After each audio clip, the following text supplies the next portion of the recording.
Je te propose ta guidance de la semaine à venir. Je t'invite à faire le vide en toi et à choisir entre ces 3 images. Est-ce la première? Connectée à l'énergie de la forêt.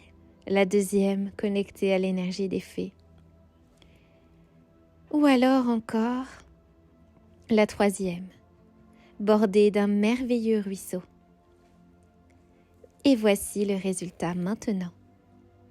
Bonjour jolie lumière, j'espère que tu vas bien. Alors je suis heureuse de te retrouver pour ta nouvelle guidance au pied de mon chêne. Et j'avais envie de vous partager ce délicieux moment avec ces 2 oracles. Vous avez l'oracle thérapeutique d'auto-guérison de Ina Segal, que je vais utiliser ici. Et je vais utiliser également le tarot des anges.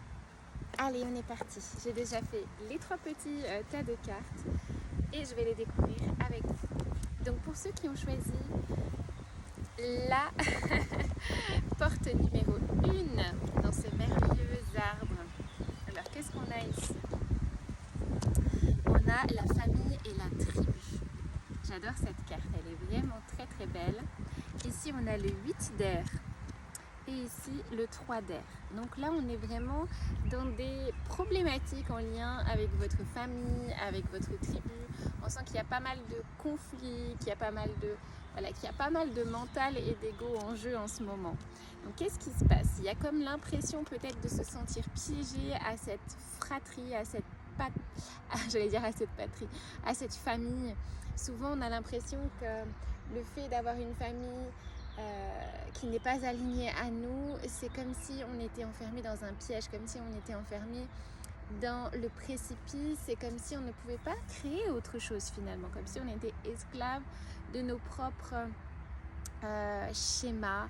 Et là on va vous inviter vraiment à prendre conscience que peut-être que vous avez peur d'agir avec certaines personnes de votre famille, que vous avez peur de leur dire certaines choses, mais il est peut-être temps d'agir, il est peut-être temps aussi de pardonner et de comprendre que si vous ressentez une grande tristesse, un grand ressentiment par rapport à votre famille, par rapport à votre tribu, par rapport à toute votre, finalement tous vos cycles transgénérationnels sont en lien avec cette émotion négative que vous ressentez vis-à-vis d'eux.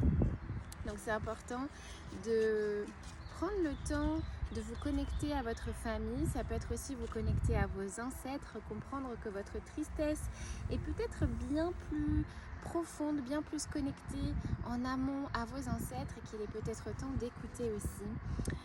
Il est peut-être temps aussi tout simplement de vous libérer de votre famille. Vous n'êtes pas esclave de votre mère, de votre père, de vos enfants aussi.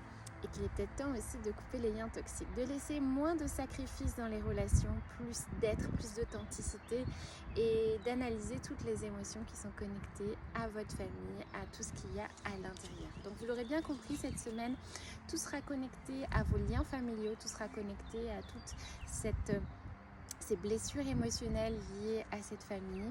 On vous invite vraiment à faire du mouvement, à communiquer vos émotions au travers du chakra gorge, à faire les choses, à penser à agir et non pas à penser à vous sentir piégé dans des relations toxiques. Rien n'est figé, à tout moment vous pouvez sortir d'une situation, même si vous avez l'impression que non. Sachez que juste en travaillant sur la toxicité, vous ne donnez plus votre énergie à l'autre. Et ça, c'est quelque chose de très puissant. Alors, ici, qu'est-ce qu'on a?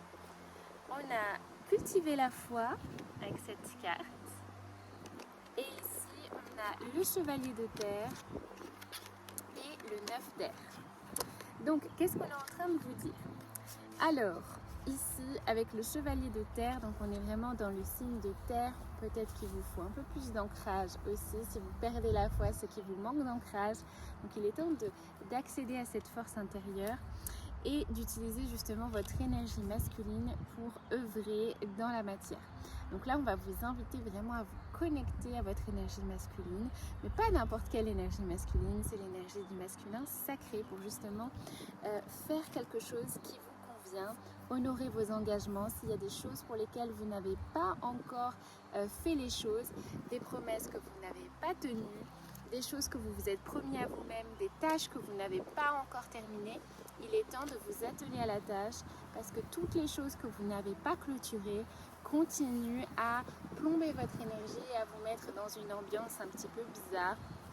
Donc une perte d'ancrage, une perte de foi envers vous-même et surtout au niveau de la résonance que vous vibrez, c'est tout l'inverse. C'est-à-dire que c'est comme si finalement on ne pouvait pas vous confier quelque chose parce que vous n'avez pas terminé quelque chose en amont. Donc il est temps de vous connecter à cette énergie masculine, à cette partie-là et à réaliser les tâches pour lesquelles vous devez terminer justement ces cycles-là. Donc honorez surtout, soyez loyal envers vous-même, soyez honnête envers vous-même et tout va avancer. Donc suivez finalement le conseil du chevalier de terre qui vous invite vraiment à vous atteler à tout ce que vous repoussez, à tout ce que vous ne voulez pas voir parce que tout cela, en clair, arrêtez de procrastiner.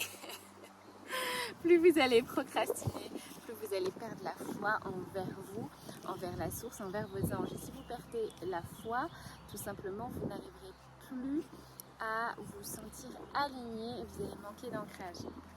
Donc, connectez-vous à votre foi intérieure, priez aussi.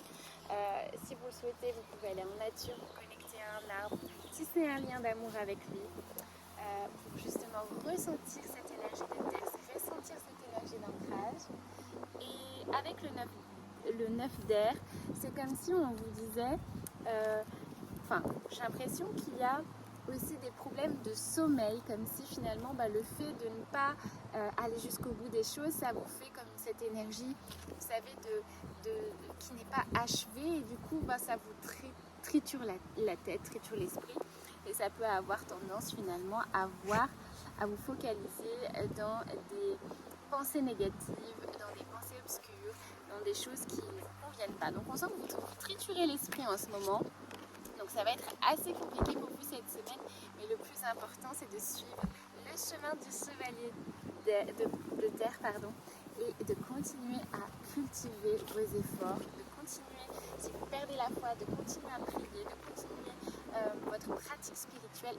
Les choses vont passer, ce n'est juste qu'un passage, c'est pas quelque chose qui va stagner, qui va rester dans cette situation-là. Donc faites attention à vos pensées. Dès que vous avez une pensée négative, essayez vraiment de travailler sur vous. Non pas de la réprimer, mais d'essayer de comprendre l'émotion qui est cachée derrière cette émotion négative pour justement l'exprimer et la remettre à la terre.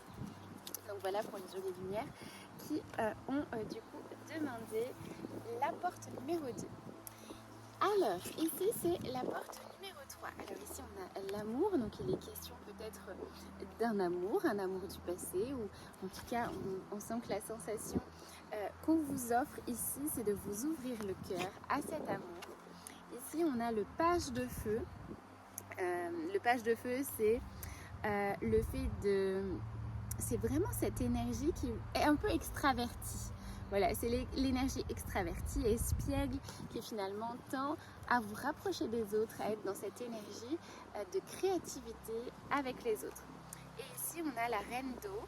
Donc on sent que là, vous voyez, il y a peut-être un couple qui représente du coup le féminin et le masculin, cette énergie d'eau. Je ne sais pas qu'est-ce qu'elle fait. Elle trifouille. Et là, on vous dit clairement que si vous êtes une femme, il va falloir travailler sur votre énergie féminine, travailler sur votre énergie d'eau, connecter à cette beauté en vous, vous fier à votre intuition, être compatissante, patiente envers vous-même, aimante, compréhensive, pour justement atteindre un niveau de relation stable. Donc si vous sentez que vous êtes trop dans cette énergie de colère, trop dans cette énergie de masculin, que vous êtes toujours en train de prendre des initiatives, toujours en train de forcer les choses, sachez que dans cette relation, ça ne sera pas équilibré. Donc on vous invite vraiment à vous reconcentrer sur votre énergie féminine, à vous apporter cet amour, cette compassion envers vous-même. Si vous n'êtes pas forcément dans cette optique de recherche de couple ou que ça ne vous parle pas, sachez qu'on va vous inviter à travailler avec l'énergie d'eau. Donc ça va être très simple pour travailler avec l'énergie d'eau. Dès que vous prenez votre douche, connectez-vous à cette énergie d'eau pour vraiment ressentir en vous cette connexion avec l'eau, cette connexion avec la fluidité. Ça peut être aussi votre inconscient qui a besoin d'être d'être mis en lumière justement au travers des rêves. En tout cas, on sent que vous avez besoin de prendre soin de vous pour justement prendre soin des autres. Et si on a à contrario le page de feu qui va être vraiment dans cette énergie de créativité, dans ce feu intérieur, peut-être même aussi dans tout ce qui est force. Donc on va vous inviter à écouter, à être plus dans l'écoute et dans l'action. Et pourquoi pas d'écouter finalement cette énergie feu à l'intérieur de vous qui a envie de vous dire tout un tas de choses et surtout d'être confiant en la situation, en lien avec votre couple, en lien avec votre projet. En tout cas, les choses sont sur la bonne voie. Donc, ayez confiance en vous. Ouvrez aussi les écoutilles grâce au fait de vous connecter à votre féminin sacré, à votre eau intérieure et de vous connecter avec votre feu, de vraiment travailler sur les deux énergies. Vous allez pouvoir justement entendre des choses, peut-être même connecter avec des gens qui vont vous pouvoir justement vous aider sur un nouveau projet. Donc voilà les jolies lumières pour vous. J'espère que cette petite guidance vous aura plu. En tout cas, je vous fais... C'est mon chat qui passe à côté, bref. Je vous fais de gros bisous du cœur. N'hésitez pas si vous souhaitez une guidance personnalisée, un soin énergétique personnalisé, je reste toujours à disposition. Dites-moi en commentaire ce que vous avez choisi comme petit arbre avec la petite porte. J'ai hâte de vous lire. J'ai hâte de savoir si ça résonne en vous. Et comme je dis toujours, prenez ce qui vibre en vous et faites votre propre potion magique avec. Je vous fais des gros bisous du cœur et à très vite.